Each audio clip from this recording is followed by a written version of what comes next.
नमस्कार दोस्तों, स्वागत है आपका डेली न्यूज़ एनालिसिस में। This video series is presented to you by Ethic IAS. इस वीडियो सीरीज में हम आपके लिए लेकर आए हैं करंट अफेयर्स जो आपके यूपीएससी और स्टेट एग्जामिनेशंस के लिए बेनिफिशियल रहेंगे। आज है 8 अक्टूबर 2022 और आज हम करेंगे दो न्यूज़ का एनालिसिस। सबसे पहले हम पढ़ेंगे GRAP के बारे में, जो एक ग्रेडेड रेस्पॉन्स एक्शन प्लान है। ये हमारे जीएस के थर्ड पेपर को टारगेट करता है, एनवायरमेंटल इशू का टॉपिक है और प्रीलिम्स एग्जाम के लिए इंपॉर्टेंट है। दूसरा हम पढ़ेंगे WTO ने क्या कहा है ट्रेड आउटलुक को लेकर। ये हमारे प्रीलिम्स एग्जाम के लिए काफ़ी इंपॉर्टेंट है। वीडियो में आगे बढ़ने से पहले मैं आपसे रिक्वेस्ट करूंगा कि आप इस चैनल को सब्सक्राइब कीजिए और बेल आइकन जरूर दबाइए ताकि आपको नोटिफिकेशन मिल सके। अब बात करते हैं अपनी पहली न्यूज़ के बारे में। देखिए, जैसे जैसे सर्दियां बढ़ती जा रही हैं वैसे वैसे एनसीआर की जो कंसर्न्स हैं उनकी एयर क्वालिटी को लेकर वो बढ़ती जा रही हैं। अब इसके ऊपर पहले ही कुछ चीज़ों पर ध्यान दिया गया है, कुछ मेजर्स हैं जो लिए गए हैं। ये लिए गए हैं कमिश्नर के द्वारा, जो एयर क्वालिटी मैनेजमेंट के कमिश्नर हैं। इनका कहना है जो स्टेज 1 के अंदर एनसीआर में इमीडिएट इफेक्ट पे graded action response action plan जो है उसको लागू किया जाएगा, एनफोर्स किया जाएगा। और जैसे जैसे यहाँ की जो एक्यूआई है, मतलब एयर क्वालिटी इंडेक्स है, वो पुअर कैटेगरी में आती चली जाएगी। आसपास के रीजन्स में भी सिमिलर एक्शंस लिए जाएंगे ताकि इस एयर क्वालिटी को और भी ज़्यादा बेकार होने से रोका जा सके। तो हम इसी के बारे में जानेंगे। सबसे पहले ये जान लेना जरूरी है कि ये ग्रेडेड रेस्पॉन्स एक्शन प्लान क्या होगा, ये बेसिकली क्या है। देखिए, GRAP graded response action plan ये इमरजेंसी मेजर्स का एक सेट है जिसके अंदर ये इस तरीके के मेजर्स बनाए गए हैं कि एयर क्वालिटी जो बहुत ज़्यादा घटती जा रही है या ख़राब होती जा रही है उसको किस तरीके से रोका जा सके, और एक इस तरीके के सर्टेन थ्रेशोल्ड पे आकर जहाँ पर ये चीज़ें हाथों में नहीं रहेंगी या एयर क्वालिटी का इंडेक्स बहुत ज़्यादा ख़राब होता जा रहा है, वहाँ पर कुछ मेजर्स को रेगुलेट किया जा सके, इम्प्लीमेंट किया जा सके उस पर्टिकुलर स्टेट के ऊपर, ताकि वहाँ की जो हवा है, एयर क्वालिटी है, वो और ज़्यादा ख़राब ना हो। अब जैसे स्टेज 1 एक्टिवेट हो जाएगी GRAP की अगर जो एयर क्वालिटी इंडेक्स है वो पुअर कैटेगरी में आ जाती है, जो कि 201 से 300 तक होती है। और जो सेकंड, थर्ड, फोर्थ स्टेजेस हैं उनके अंदर जो एक्टिवेशन है वो 3 दिन पहले ही कर दिया जाएगा। जैसे 301 से 400 के अंदर वेरी पुअर कैटेगरी है, 401 से 450 तक सीवियर कैटेगरी है और 450 से ऊपर आपकी सीवियर प्लस कैटेगरी है। और इनके अंदर अलग अलग प्रावधान बनाए गए हैं कि किन चीज़ों में कितना ज़्यादा मेजर किया जाएगा। इसके अंदर ट्रैफिक के ऊपर कंट्रोल कब किया जाएगा, कंस्ट्रक्शन साइट्स के ऊपर कंट्रोल कब किया जाएगा, क्योंकि अगर जो हमारी एयर क्वालिटी है वो बहुत ज़्यादा ख़राब हो जाती है तो इसके जो हेल्थ इश्यूज़ हैं, जो लोग सेंसिटिव हैं, वो काफ़ी ज़्यादा रहते हैं। अब आप देखिए, 150 से 200 के अंदर ही जो हमारी एयर क्वालिटी है वो अनहेल्दी हो जाती है। सेंसिटिव ग्रुप 101 से 150 की रेंज में ही चीज़ें महसूस करने लगता है। जिन्हें थोड़ी भी ब्रीथिंग प्रॉब्लम्स हैं वो इसके दायरे में आ जाते हैं और वो कहीं ना कहीं बहुत ज़्यादा प्रॉब्लम फेस करने लगते हैं।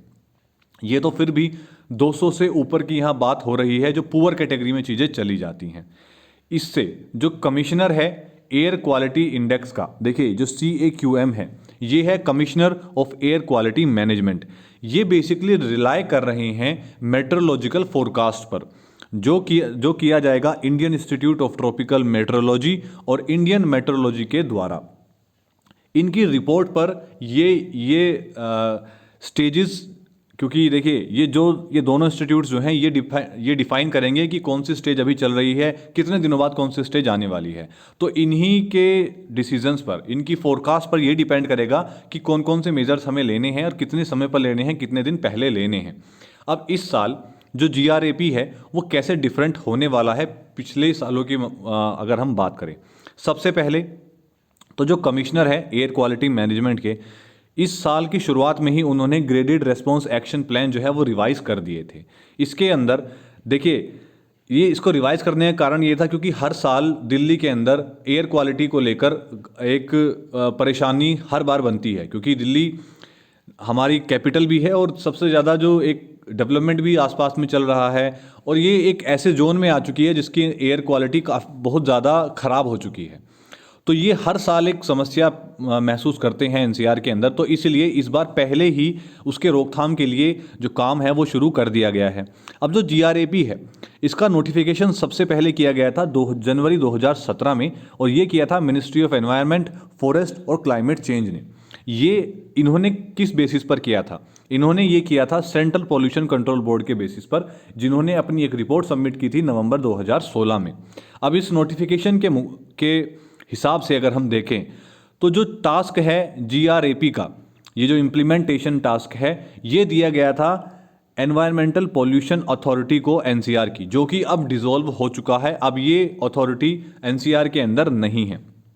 2021 के बाद से जीआरएपी को जो इम्प्लीमेंट कर रहा है वो कर रहे हैं commissioner of air quality management.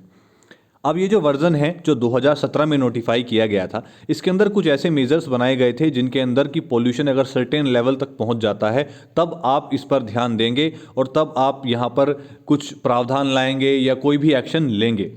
जो ओल्डर वर्जन था जीआरएपी का, इसके अंदर ये भी एनफोर्स किया गया था कि जो कंसंट्रेशन है, जो इसका पीएम है वो 2.5 और पीएम 10 तक अगर जाता है तो आपको किस तरीके के एक्शंस लेनी है। पीएम का मतलब होता है जो पर्टिकुलर मैटर है एयर के अंदर वो कितना ज़्यादा है, जिसके अंदर आपके सल्फर डाइऑक्साइड है या नाइट्रोजन के जो ऑक्साइड्स हैं वो कितने ज़्यादा हैं, वो कितने हार्मफुल हैं उन लोगों के लिए जो इस एयर क्वालिटी के अंदर रह रहे हैं। इस साल ये ध्यान दिया गया है कि जो एयर क्वालिटी इंडेक्स है जो एनफोर्स किया जाएगा जीआरएपी के द्वारा, इसके अंदर जितने भी पोल्यूटेंट्स हैं उनको भी अकाउंट में लिया जाएगा कि वो कितने ज़्यादा हैं कितने कम हैं। ओजोन की जो मात्रा है वो कितनी कम है, हमारी ओजोन कितनी हेल्दी है, क्योंकि उससे भी काफ़ी ज़्यादा डिपेंड करती है हमारी एयर क्वालिटी।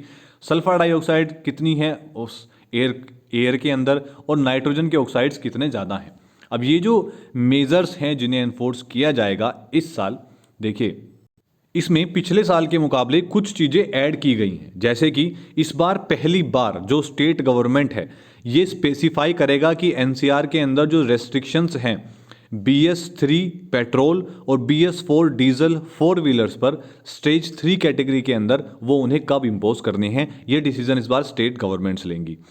हालांकि जब एयर क्वालिटी इंडेक्स रीच कर जाएगा सीवियर कैटेगरी के अंदर, ये डिसीजन तब लिया जाएगा। और जब सीवियर प्लस कैटेगरी आएगी तो जो जीआरएपी है इसके अंदर कंप्लीट बैन किया जाएगा फ्लाइंग ऑफ 4 व्हीलर्स का, जो दिल्ली और एनसीआर या फिर उसके आसपास के बॉर्डर एरियाज में चलते हैं। फ्लाइंग 4 व्हीलर्स वो होते हैं जो दिल्ली के अंदर रेगुलर जिनका आना जाना लगा रहता है। जैसे अगर हम बात करें तो ऐसे ट्रक जो डेली सामान लेकर जा रहे हैं दिल्ली के अंदर, मान लीजिए आज़ाद मंडी ही जा रहे हैं या कोई भी ऐसा काम है कंस्ट्रक्शन के लिए, वो कोई सामान लेकर उनका आना जाना रेगुलर लगा रहता है दिल्ली के अंदर, या फिर बॉर्डर एरियाज़ में उनका कुछ कंस्ट्रक्शन साइट है या कुछ काम है, तो ऐसे व्हीकल्स पर रोक लगाई जाएगी और उनके यूज़ को कंप्लीट बैन किया जाएगा।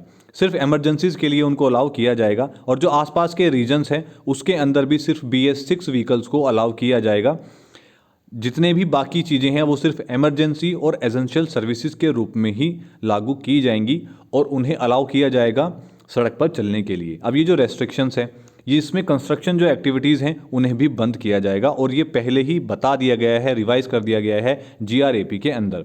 जो कंस्ट्रक्शन एक्टिविटीज़ हैं इसके अंदर रेलवे या फिर कोई प्रोजेक्ट अगर नेशनल सिक्योरिटी का है, हॉस्पिटल है, मेट्रो सर्विसेज हैं या फिर हाईवे और रोड्स हैं, इनको छोड़कर ये सब अगर सीवियर कैटेगरी में आते हैं इम्पोज किए जाएंगे। देखिए इसके अंदर बेसिकली ये कहा गया है कि अगर सीवियर कैटेगरी में चीज़ें हैं तो सीवियर कैटेगरी के अंदर कंस्ट्रक्शन एक्टिविटीज़ को बंद कर दिया जाएगा, लेकिन इन एक्टिविटीज़ को छोड़ दिया जाएगा जिसके अंदर रेलवे है या कोई नेशनल सिक्योरिटी के लिए प्रोजेक्ट चल रहा है, हॉस्पिटल या मेट्रो सर्विसेज हैं, इन पर बैन लगाया जाएगा जब चीज़ें हमारी सीवियर प्लस कैटेगरी में पहुंच जाएंगी। जो कंस्ट्रक्शन एक्टिविटीज़ हैं ये particular highway, road, flyover, pipelines, power transmissions, ये सभी बैन कर दी जाएंगी सीवियर प्लस कैटेगरी में आने के बाद।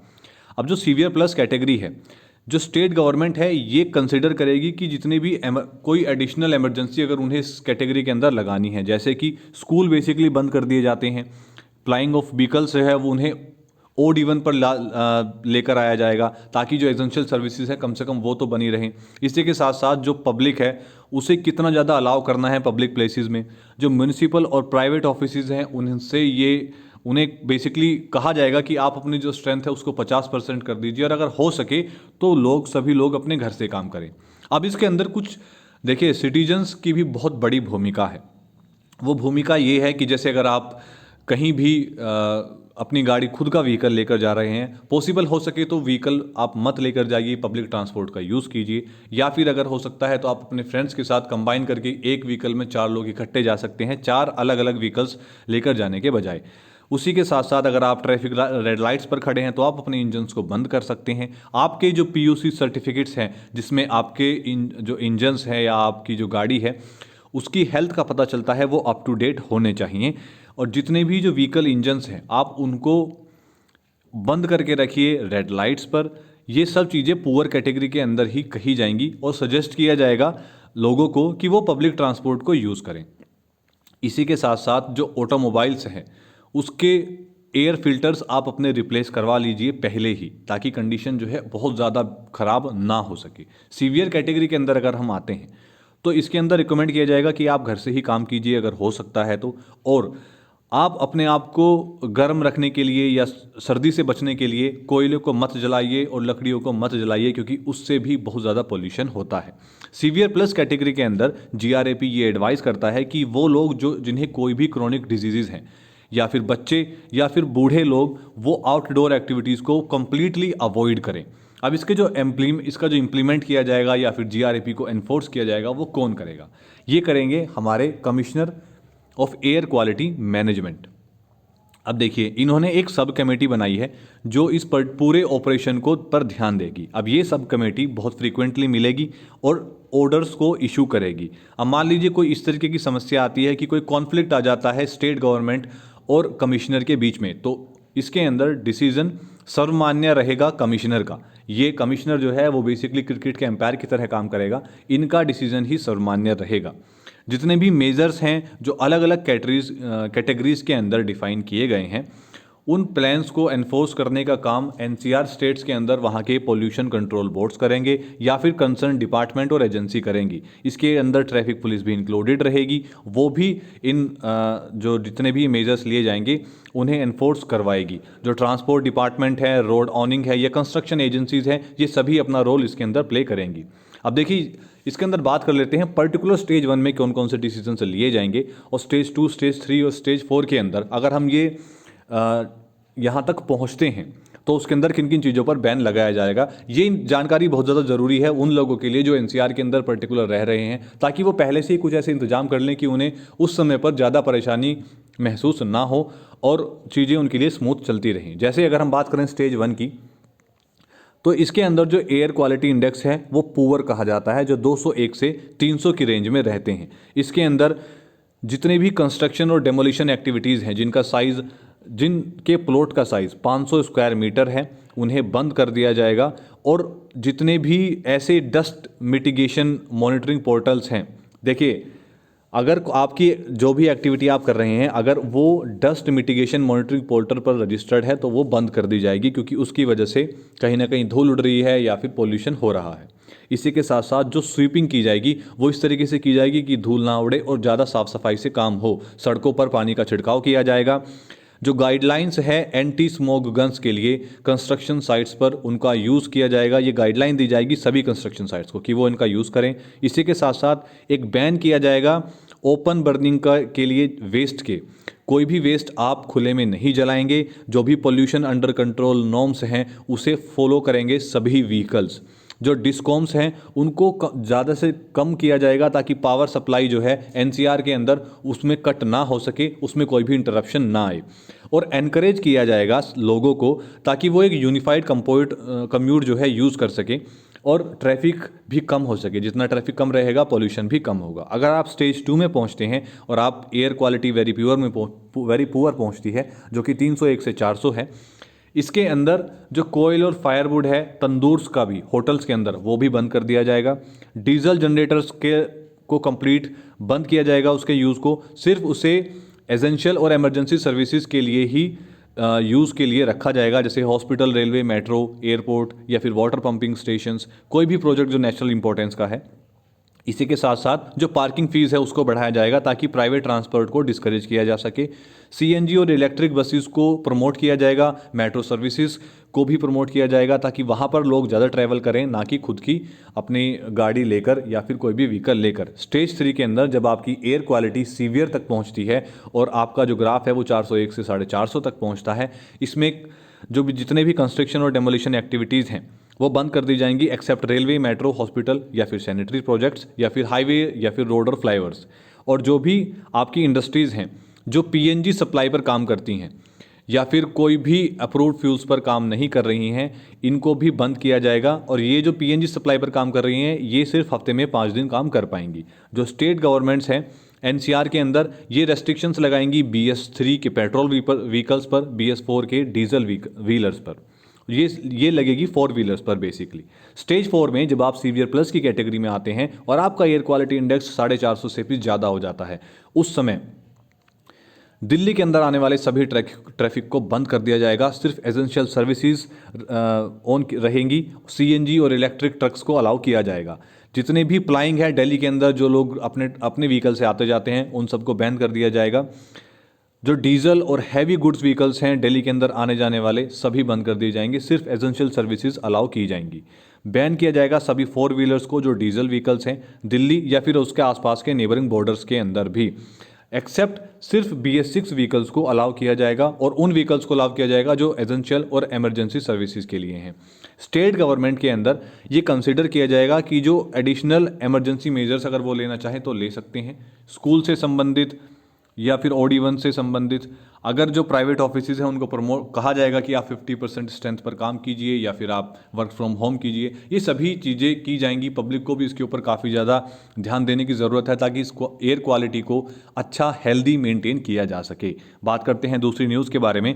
तो वर्ल्ड ट्रेड ऑर्गेनाइजेशन ने ये कहा है कि जो हमारा ट्रेड आउटलुक है वो अंधेरे की तरफ जा रहा है। मतलब वो चीज़ें यहाँ पर बहुत ज़्यादा ख़राब हो रही हैं ट्रेड आउटलुक को ध्यान में रखते हुए। और इन्होंने कहा है कि इन सब चीज़ों का सामना हम करेंगे अगले साल, क्योंकि देखिए जो एनर्जी है उसका जितनी भी चीज़ें हैं, फूड प्राइसेस वो एक क्राइसिस में हैं, वो बहुत ज़्यादा बढ़ रहे हैं। इंटरेस्ट रेट्स जो हैं क्योंकि वो बहुत ज़्यादा बढ़ा दिए गए हैं, तो इंपोर्ट की जो डिमांड है वो कम हो गई है। और आप इस समय देख रहे हैं कि यूक्रेन की वजह से कई सारे पॉसिबल कॉन्ट्रैक्शंस हो चुके हैं। ये जो वार अभी चल रहा है, यूक्रेन एक काफ़ी बड़ा फूड सप्लायर है, जो रशिया जो है वो ऑयल सप्लायर है, तो काफ़ी ज़्यादा चीज़ें जो हैं वो ख़राब हो गई हैं। सप्लाई चेन बेसिकली डिसरप्ट हो चुकी है इस वॉर की वजह से।